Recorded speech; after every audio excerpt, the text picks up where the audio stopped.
Hola, muy buen día. Mi nombre es Carlos Lara y hago parte del programa de comunicación social de la Universidad Virtual y a Distancia Uniminuto. En el día de hoy vengo a plantearles un tema muy importante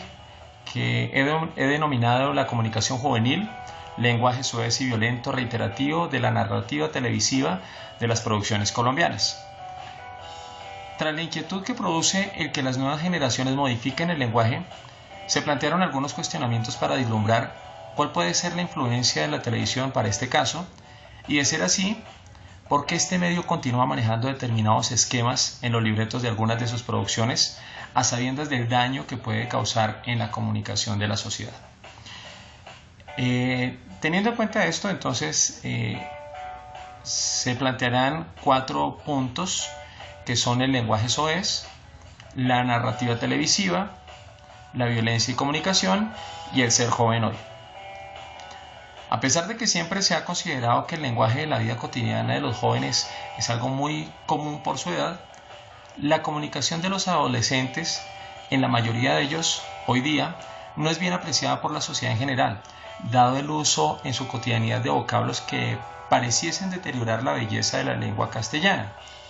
Como causal de ello podría señalarse los diálogos que están planteados para algunos personajes de series televisivas que buscan reflejar el contexto en que se encuentran algunas comunidades o grupos socioeconómicos donde no hay límites en sus manifestaciones a través de la palabra y se rayan lo ramplón como estrategia para cautivar la audiencia.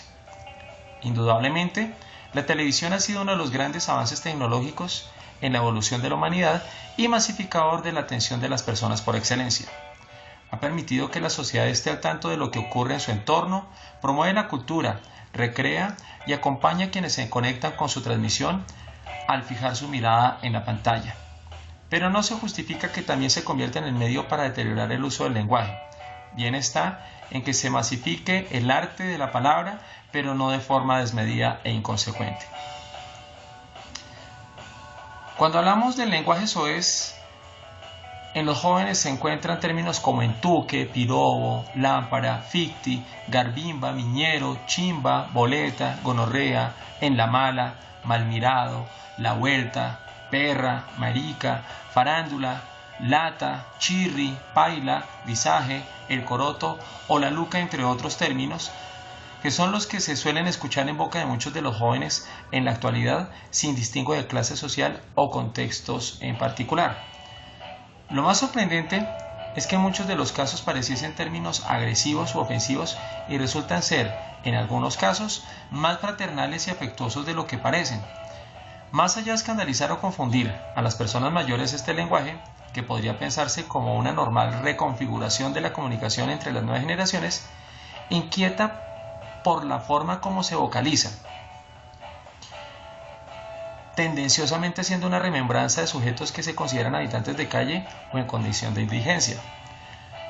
Para definir y comprender el significado del lenguaje soez, Raleigh Evan Starbuck, de la Universidad de Arizona, en su tesis Los factores neurológicos del lenguaje soez y sus aspectos sociales y lingüísticos, afirma que el lenguaje soez consta de palabras y expresiones que, aunque arbitrarias, despiertan algún sentimiento relativamente fuerte cuando se oyen y que describen cosas o ideas que se consideran tabúes, ofensivas o, de alguna manera, malsonantes. El que este tipo de expresiones se masifiquen en la mayoría de los casos para ser aceptados socialmente en el medio juvenil pone de manifiesto que el lenguaje sigue siendo el socializador por naturaleza, pero también que en vez de mejorar los códigos comunicativos, quienes tienen el conocimiento, la habilidad y la destreza de hacerlo correctamente, tienden a expresarse como los menos educados. Por otro lado, la narrativa televisiva nos puede llevar a que la fuerza y el poder de la televisión se explica exactamente por la posibilidad de ofrecer imágenes visuales en acción combinándolas con los mensajes auditivos. Este hecho favorece el aprendizaje observacional a través del cual los telespectadores, al observar el modelo, es posible que repitan complejos patrones de conducta, aunque es preciso insistir en que no concebimos al espectador como un sujeto pasivo sometido a la influencia del medio. El impacto es inevitable, pero reproduce o imita conductas si pensamos que se pueden aprender conductas adecuadas o inadecuadas a través de la imagen visual, musical y la palabra. Esto es tomado de un texto de Samaniego. La televisión tiene la particularidad de formar a la persona con algunos programas o de perjudicar este proceso con otros, siendo de mayor impacto los que narran hechos reales que aquellos que manejan la ficción. Esto corrobora las posturas de la escuela de Birmingham y sus estudios culturales respecto a que los medios masivos han ido más allá del entretenimiento y se han convertido en formadores de sus teleaudientes. Los provocadores trabajos de Joshua Meyerowitz de la escuela canadiense, en los que estudia los cambios que atraviesan las relaciones entre las formas humanas de comunicar y los modos de ejercer la autoridad, nos lleva a lo que hay que verdaderamente de revolucionario en la televisión, y es que ella permite a los más jóvenes estar presentes en las interacciones de los adultos. Dice Margulis que es como si la sociedad entera hubiera tomado la decisión de autorizar a los niños a asistir a las guerras, a los entierros, a los juegos de seducción eróticos, a los interludios sexuales o a las intrigas criminales. La pequeña pantalla les expone a los temas y comportamientos que los adultos se esforzaron por ocultarles durante siglos, mientras las escuelas siguen contando unas bellísimas historias, tanto de los padres de la patria como de las del hogar, héroes abnegados y honestos que los libros para niños corroboran. La televisión expone cotidianamente a los niños la hipocresía y la mentira, el chantaje y la violencia que entreteje la vida cotidiana de los adultos. Lo asevera Jesús Martín Barbero.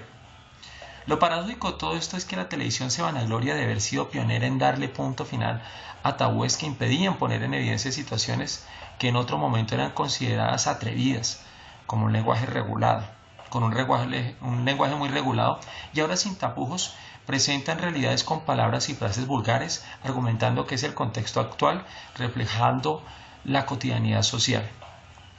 El panorama no es muy alentador, porque vienen más series basadas en la realidad y los mensajes que dicen eso está mal, no lo vuelvas a hacer, seguirán apareciendo incluso con más frecuencia. Y aquí deberíamos hacer algunos ajustes en nuestra ética, la cual es muy flexible, no porque un narco cuente la historia, sino porque somos parte activa del dominio narrativo, de la justificación de la violencia y la moralización del culpable. Tenemos ahora la violencia y la comunicación. La segunda es la solución a la primera. Los medios son cómplices de la sociedad actual. Son estos los que han facilitado las normas de relacionarnos entre las personas. Cuando pensamos que lo que nos transmiten o lo que se transmite a través de ellos nos ataca o violenta, podemos considerarlo vulgar, agresivo y por ende lo estigmatizamos. Sin embargo, no justifica que todo lo que parte de ellos esté bien y su contenido sea justificado por la subjetividad del receptor. La cuestión radica en que la cantidad de contenido violento, visual y auditivo transmitido por las telenovelas colombianas se ve reflejados en mayor agresividad en los comportamientos de la gran mayoría de su audiencia. Todo lo que expresamos tiene un significado y dependiendo de cómo lo verbalicemos o lo gesticulemos puede tener connotación violenta,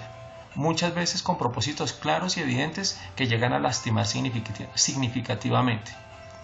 Aquí se me ocurre que la comunicación debe procurar la cortesía, más allá del respeto como soporte de las interrelaciones e interacciones no violentas a través de la comunicación entre todos los seres humanos, nos lo dice Peña. Es claro que la forma en que se dé la comunicación, sea interpersonal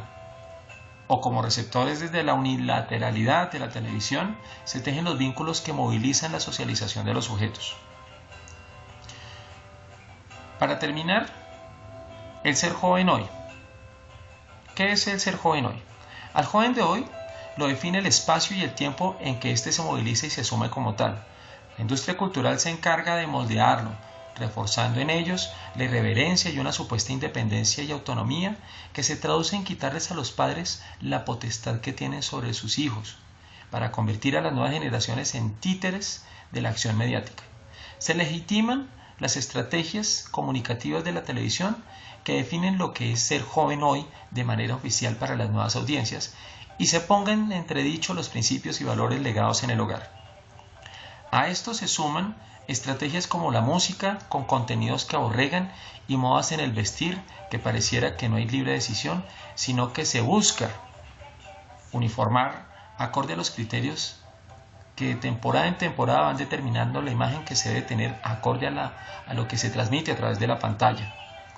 Teniendo cautiva la atención con estos estereotipos, viene la sociedad que se quiere formar, una sociedad que acate los imaginarios verbales, que proliferan desde la transmisión del programa, que muy acertadamente le apunta a mostrar unas realidades que no son de todos, pero que sirven de sofisma para encaminar a los jóvenes de hoy en lenguajes que determinan la comunicación, teniendo como posible consecuencia una juventud que vive a la defensiva, esperando la oportunidad de tener el protagonismo en hechos que seguramente terminan en actos violentos, nos dice Barragán.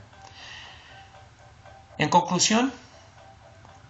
la juventud de hoy está desprotegida, es vulnerable, y el acompañamiento de los adultos significativos y con presencia auténtica no es más que una necesidad